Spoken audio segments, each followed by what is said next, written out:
जय विश्व बंधु। तो बंधुओं, ये श्री रामचरितमानस उत्तरकांड का हमने 99 दोहा का पाठ किया। उसमें अंतिम था कि बादहें शूद्र दुजन सन, हम तुम ते कछु घाट, जाने ब्रह्म सो विप्र बर, आंख दिखावह डाट। यानी जो अज्ञानी लोग हैं वो ज्ञानियों को वाद विवाद करते हैं, उनके साथ वादते हैं,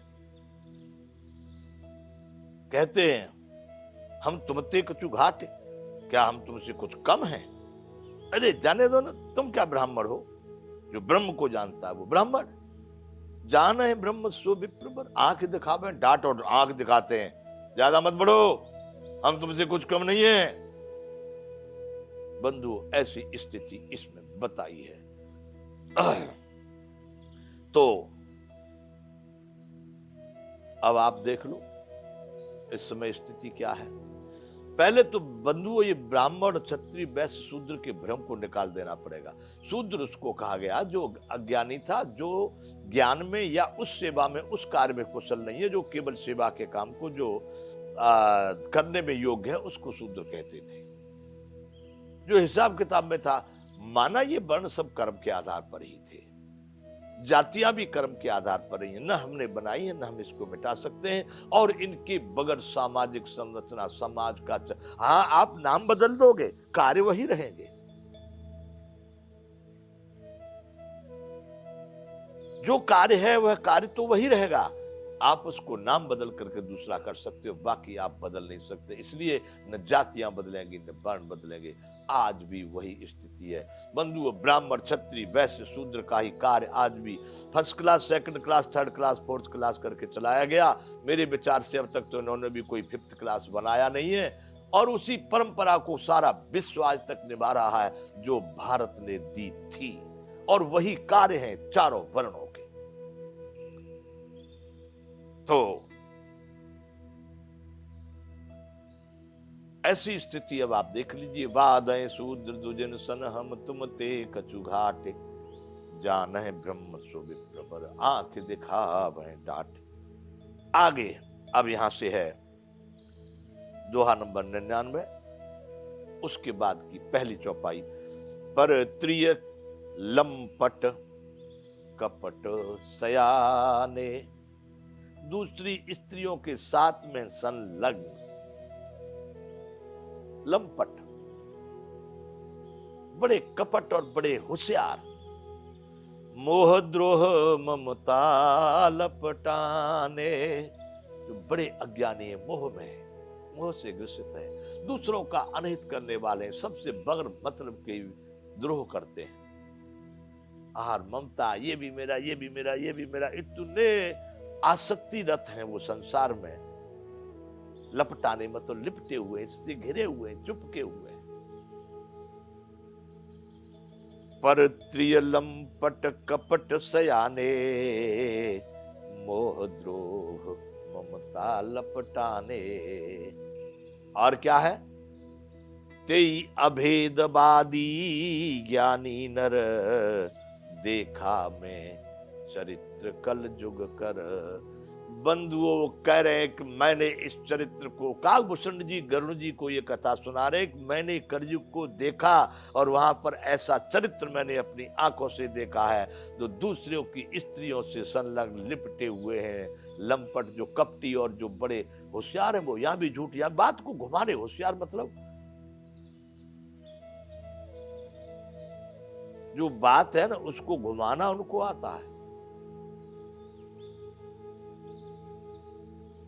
एक रास्ते पर बोर्ड लगा था, काम चलता ना सड़क पर, तो गोल गोल बोर्ड पर लिखा हुआ था, रास्ता बंद है, काम चालू है।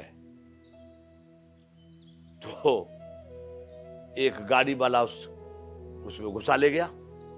अरे उन्होंने रोका, अरे तुम देखते नहीं यार, तुम कहां चले आ रहे हो, तुम क्यों, क्या हुआ? तो वहां पर लिखा था ना बोर्ड पे लिखा था, बंद है काम चालू है, रास्ता बंद है काम चालू है रास्ता, वो गोल में लिखा था, रास्ता बंद है काम चालू है। तो उन्होंने भी वहां से पढ़ना शुरू कर दिया, बंद है काम चालू है रास्ता, बंद है काम चालू है रास्ता। गोल में लिखा, जहां से आप पढ़ो।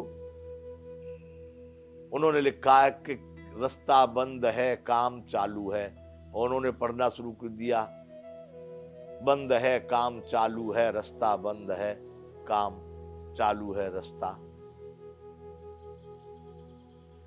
तो मेरा कहने का मतलब यह है कि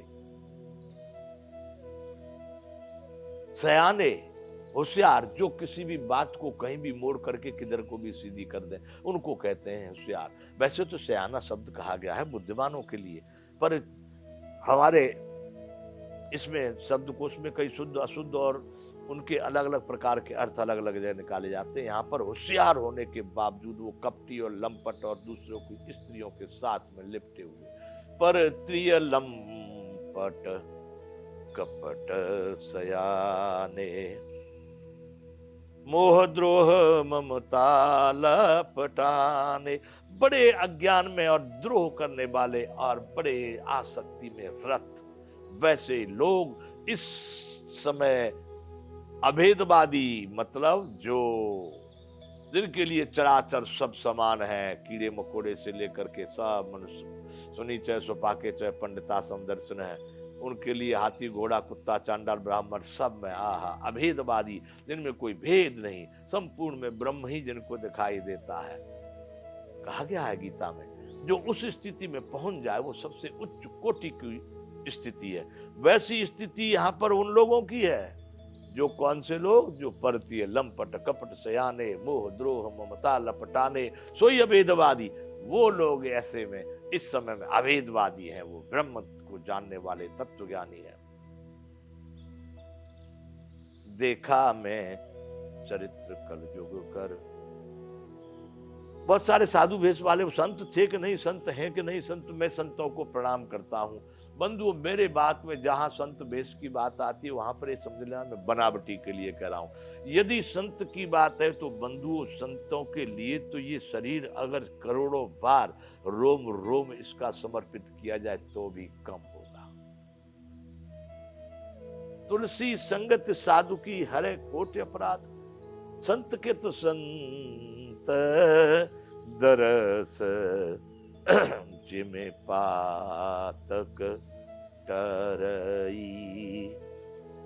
एक संत के दर्शन से पाप नष्ट हो जाते हैं। अब आप अनुमान लगा लो कितने संत हो गए आपने दर्शन किए, कितने पाप नष्ट मुक्त हो गए लोग। अगर ऐसा नहीं है तो मैं मानता हूं, देखो हर जगह मैं अपने लिए भी कहता हूं, मुझे कोई संत न कहना, क्योंकि मैं निकला तो संत होने के लिए हूं, लेकिन संत हुआ नहीं।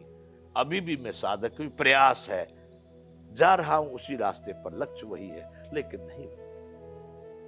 इसलिए कितने संत इस समय संसार में आपने दर्शन किया हो आपका विषय, लेकिन यहाँ कहा गया तेई अभेद व्याधि ज्ञानी नर, देखा मैं चरित्र कलयुग कर। जो लोग दूसरी स्त्रियों के साथ में सदैव संलग्न रहते हैं, कपटी हैं, सयाने हैं, मोह अज्ञानी हैं, द्रोही हैं, अनेक प्रकार की आसक्ति में ममता में लिपटे हुए हैं, वही इस कलयुग में अभेदवादी, मतलब जिनकी नजर में कोई भेद ही नहीं है, समता वाले ज्ञानी पुरुष कहे जाते हैं।